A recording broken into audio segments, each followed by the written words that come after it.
Schloss Klaus, an 800-year-old fortress and medieval castle. Both were in urgent need of repair when it was taken over on lease as a Bible college and retreat centre. It is now the largest restored ancient monument in Austria, and for nearly 3 weeks every summer, this becomes home to around 150 Christians who come together for an event called 10 English Days.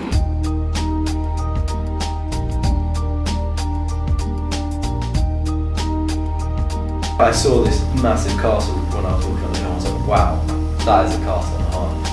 I thought it was really big, and I would get a lot of exercise and lose a lot of weight climbing up all the stairs and the hill. When you got to the castle entrance, you're like, oh, glad that's over. Then you walked in through the front door, and there's this giant kind of staircase type thing, like long stairs. It is about 300 stairs from the bottom to the top. In Austrian schools, English is compulsory, and those who fail to make the grade have to repeat the year, which is far from pleasant.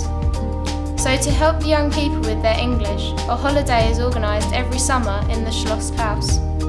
10 English Days is a trip that we go to Austria. There's half a crew from the UK, and we all go into a big castle called Schloss Klaus, and we take up some leadership training. And then we, Austrian kids and German kids, we have German kids as well, come and we basically have a whole 10 days of speaking English. But there's that Christian background in it, so we're always focusing on God, and we're giving Bible teachings, and all the sessions are talking about God. The Christian theme is core to the project. Many team members come back from the expedition with renewed spirituality. In 2001, Rupert Connell from Croydon Crusaders joined the team. It changed his life. I was brought up in the church and I've had Sunday school and so on, but of that, for me, I think subconsciously that was always something I did with my family, and church was on the Sunday morning, and it wasn't really it wasn't the cornerstone of my life, and it was thanks to stuff like Austria, where very much everything 24/7, Saturday to Saturday the week was just focused on God. Prayer in the morning, prayer afternoon, evening, everything was focused on your life just being embedded and God being the centre of that.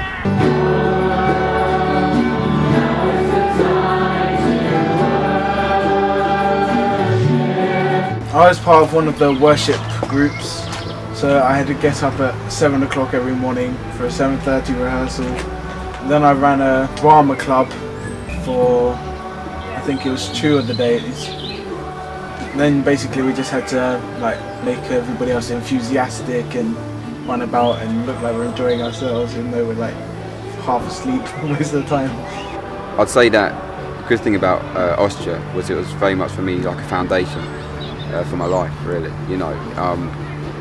Like I said, I was young when I went, but through the experiences I had there in the fellowship that I shared with the fellow Brits, Americans, or the Romanians and so on, it was something that sort of nagged away at me until I really decided to give my life to Christ, and it was thanks to Austria and having that experience and really being amongst people. You just felt the power of God. You really felt that there was so much more to life than just the normality of every day. Before the Austrian children arrive, you will have 1 week to get to know the team you are working with.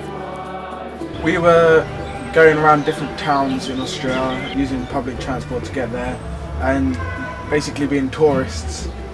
And then the Austrian team came to the castle and we started working on all the activities that we're going to do and started decorating.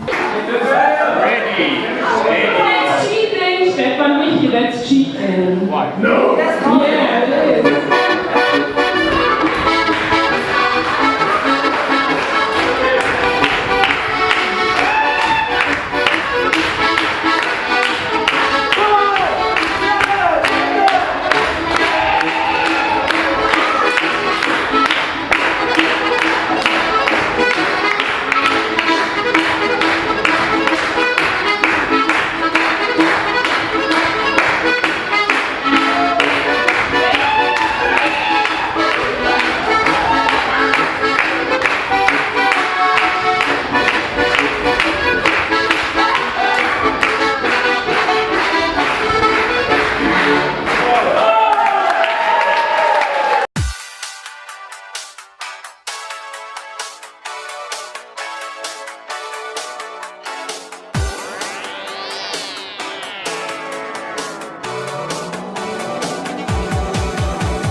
If you have decided that this expedition is for you and that you could cope with the requirements made of you, we would love to have you on the team. I would suggest it to anyone. Anyone that could deal with that kind of, there is quite a lot of pressure put on you, but anyone that could deal with that, anyone that's sensible enough. But if you're someone that's doesn't like to work that much, and you're one of those people sitting there in the hall right now watching this video, and you're thinking, this is rubbish, man, then don't go, because you haven't got the right attitude. But if you're sitting there like, I'm really interested in this sounds like the thing for me, then go, give it a try. I'm going again.